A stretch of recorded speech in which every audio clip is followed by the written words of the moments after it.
જે રીતે છેલ્લા 2 દિવસની અંદર 14 ઇંચથી વધુનો વરસાદ વડોદરા શહેરની અંદર વરસ્યો છે અને વિશ્વામિત્રી પણ હાલમાં 37 ફૂટના લેવલની આજુબાજુ વહી રહી છે।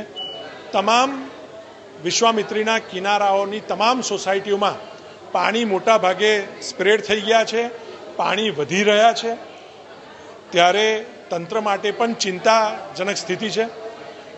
આજવાની અંદર પણ 214થી લેવલ ઘટીને હાલમાં 213.65 થયું છે।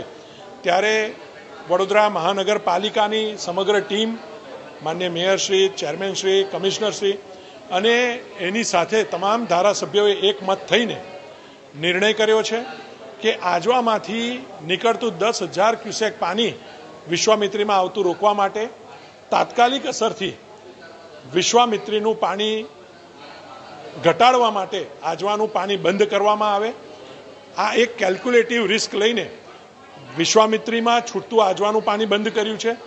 એની સાથે પ્રતાપપુરામાંથી પણ વિશ્વામિત્રીમાં આવતું પાણી તાત્કાલિક અસરથી બંધ કરવામાં આવ્યું છે, જેથી વડોદરા શહેરમાં આવતું પાણીને અટકાવી શકાય।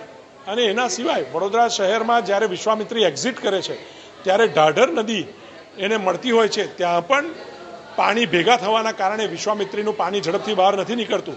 ત્યારે ઢાઢરના અંદર પણ પાણીનો ફ્લો ઘટાડવા માટે દેવ ડેમને પણ સરકાર દ્વારા બંધ કરવામાં આવ્યો છે। વડોદરા શહેરમાંથી ઝડપથી પાણી ઓસરે અને 5-6 કલાક પછી આની ક્યુમ્યુલેટિવ ઇફેક્ટ વડોદરા શહેરને બચાવી શકે એમ છે।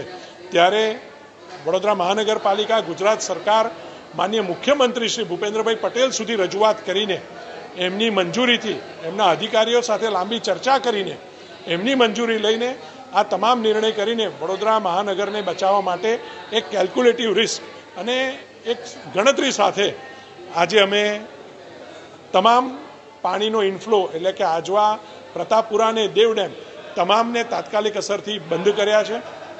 જે રીતે છેલ્લા 2 દિવસની અંદર 5500થી વધુ નાગરિકોને કોર્પોરેશને સ્કૂલોમાં શિફ્ટ કર્યા છે। આજે 1250થી વધુ નાગરિકોના રેસ્ક્યુ એ કોર્પોરેશન, NDRF, SDRF, ગુજરાત સરકારના માધ્યમથી થયા છે। ત્યારે હું વડોદરા મહાનગરપાલિકાનો અને ગુજરાત સરકારનો આભાર પણ માનું છું અને વડોદરા નાગરિકોને બચાવવા માટે, પૂરની પરિસ્થિતિને ટાળવા માટે જે કંઈ પણ તંત્રથી થતું હશે, સરકારથી થતું હશે, કોર્પોરેશનથી થતું હશે, એમાં તંત્ર તમામ રીતે કામ કરી રહ્યું છે। માટે તંત્રને પણ અભિનંદન આપું છું।